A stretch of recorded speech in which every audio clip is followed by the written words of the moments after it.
आप जो मेरे को सब्जेक्ट के बारे में पूछना चाह रहे हैं, ये जो छोटी सर की मिसअंडरस्टैंडिंग हुई, ये सब्जेक्ट ये था कि फेशियल रिकग्निशन ऐप बोल के एक है, और वो ऐप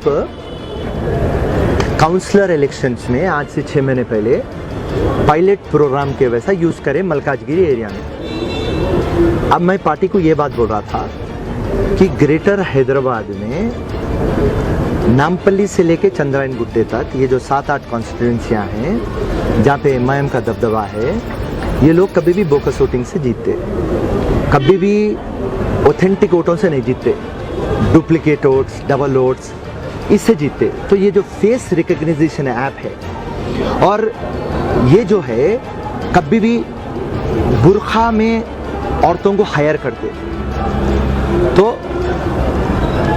हमारा ये बोलना मतलब है कि बुरखे में हमारी माँ है, हमारी बहन है, हमारी बेटी है, बुरखे से हमारा कोई प्रॉब्लम नहीं है। मगर ये जो बोकस वोट डाल रहे हैं इससे प्रॉब्लम है। तो बुरखा पहनना या नहीं पहनना वो पर्सनल मामला है, मगर अगर से आप फेस रिकग्निशन ऐप रखेंगे उससे आप जाने जाएंगे कि आप कौन है। और इमीडिएटली ये जैसा पायलट प्रोग्राम हुआ, असदुद्दीन आके मीडिया के सामने बोलते कि फेस रिकग्निशन ऐप नहीं होना, प्राइवेसी को इनक्रोच कर रहा और हमारे को प्रॉब्लम रहता। ये बिल जो लाए वो बीजेपी की गवर्नमेंट लाई, जल्दबाजी में लाई, ऑथेंटिसिटी नहीं है, इनके पास सही डेटा नहीं है। तो मैं पलटा के हमारी पार्टी को बोल रहा था, नोटिफिकेशन आने से पहले अपन इलेक्शन कमीशन दिल्ली और इलेक्शन कमीशन तेलंगाना के पास रुजू होके सेफ डेमोक्रेसी बोल के बोलेंगे, जहाँ पे फेयर, फ्री और ट्रांसपेरेंट इलेक्शन होना। और मैं ये बोला कि बुरखे से प्रॉब्लम हमको ये है कि सामने वाला बुरखे को यूज़ कर रहा, वो बुरखे को हम बहुत इज्जत करते, मगर सामने वाला इंड्यू एडवांटेज ले रहा, उसके लिए हम उनको तोड़ने के लिए हम फेस रिकग्निशन ऐप लाएंगे। तो उसमें हमारे चंद 2-3 भाइयों को मिसअंडरस्टैंडिंग हुई, फिर हम समझा दिए उनको, वो उन्होंने भी समझ गए और आप लोग भी समझ गए। और रही बात आज की जो मीटिंग है, पूरे division presidents, contested MLAs, contested MPs, ward presidents और ब्लॉक प्रेसिडेंट्स, इनकी मीटिंग थी कि एक स्ट्रैटेजी डिसाइड करेंगे कि आने वाले चुनाव को, टीआरएस को, बीजेपी को हम किस तरीके से काउंटर करेंगे। तो आज का मेन मुद्दा ये जो डिवीज़न प्रेसिडेंट्स थे उनसे राय मशवरा लेना और उन लोगों को ये बात बोलना कि आपके बूथों को आप मजबूत करिए, क्योंकि बुनियाद आपके बूथ है। अगर से आप बुनियाद को मजबूत नहीं करेंगे, ना तो महल ठहरेगा ना तो झोपड़ी ठहरेंगी। तो ये थी आज के टॉपिक। सर नामों का भी ऐलान किया सर? नहीं, आज अभी बहुत वर्कआउट बाकी है, इमीडिएटली करने वाले हम नहीं हैं। राइट, चंद गलतियां पहले हो चुके हैं, अब इंशाल्लाह नहीं होंगे। एंड मेरी फिरोज़ खान की कांग्रेस के जानिब से हमारे कैडर को गुजारिश थी और पूरे हमारे ग्रेटर हैदराबाद के कैडर को गुजारिश थी कि आप आपके बूथ लेवल को मजबूत करिए, बोकस वोटां देखिए। और डीलिमिटेशन सही नहीं है। डीलिमिटेशन जो सब्जेक्ट है, आपको जितना पॉपुलेशन है आप उतने वार्ड्स रहना। एक वार्ड 20,000 का है, 30,000 का है, एक 70,000 का है, और जोग्राफिकल बाउंड्रीज को फॉलो नहीं करा। एक आरा कॉर्पोरेटर, उसके अंदर 3 कॉन्स्टिट्यूंसियां लग रहे हैं, ये गली कोई दूसरे को जा रहा, वो गली किसी और को जा रहा। तो टीआरएस और एमआईएम मनमानी करके बांट लिए, और ये लोग बोकस वोटिंग, वोटर लिस्ट और डिलिमिटेशन करके ये लोग चुनाव जीत रहे हैं। देखिए, हम कांग्रेस पार्टी को ये बात बोलना चाह रहे हैं, हमारे पास इतने बेहतरीन स्पोक्स पर्सन्स है और इतने महारथी है जो केसीआर के हर एक बात को हम आंसर दे सकते, क्योंकि केसीआर सिर्फ बातों का है और कोई भी डेवलपमेंट नहीं लाया। सिंपल बात मैं आप लोगों के सामने रखना चाह रहा हूँ। 2015 या 16 में जब इलेक्शन हुआ तो डबल बेडरूम बोले, आज को 2020 है, एक तो भी डबल बेडरूम आया नहीं आया।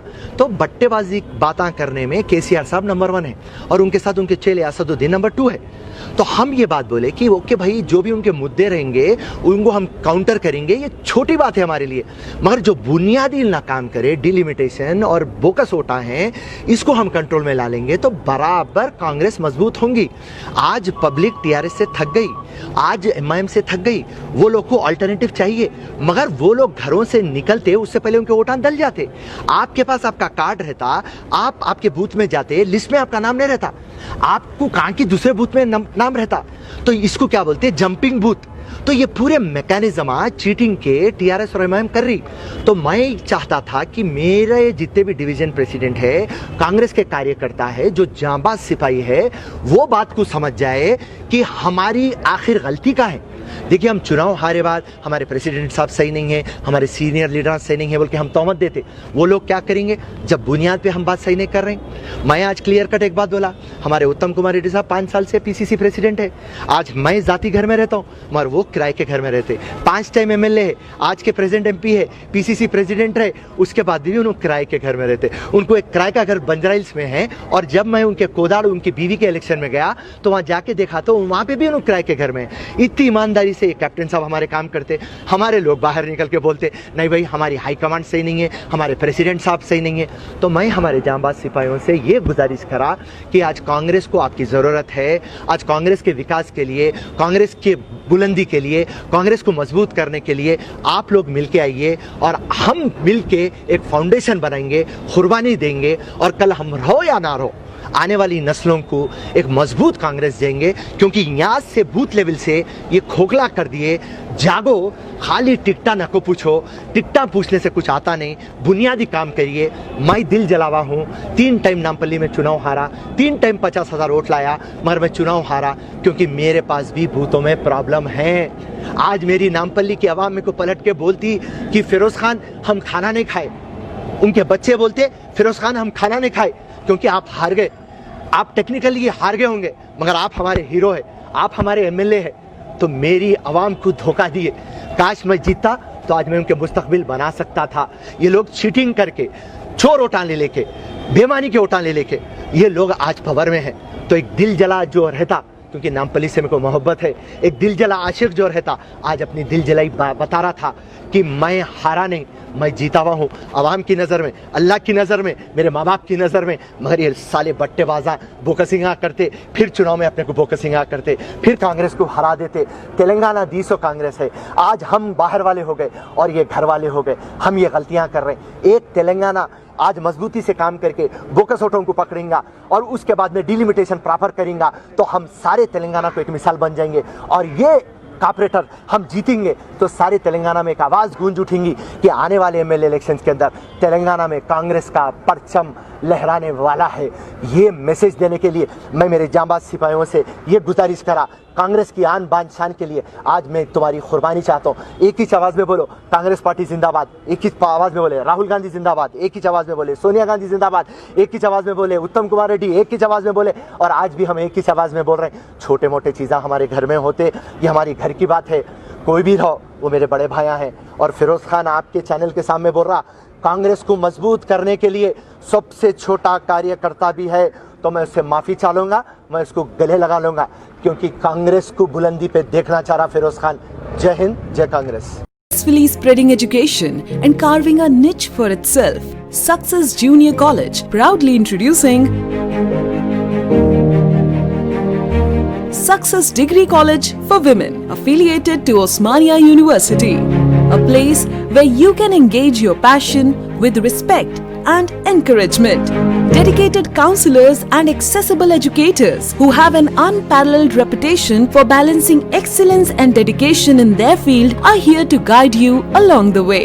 Fully furnished and spacious, sanitized AC classrooms. Hygienic and safe environment as per the government's norms. Well-equipped labs and spacious library.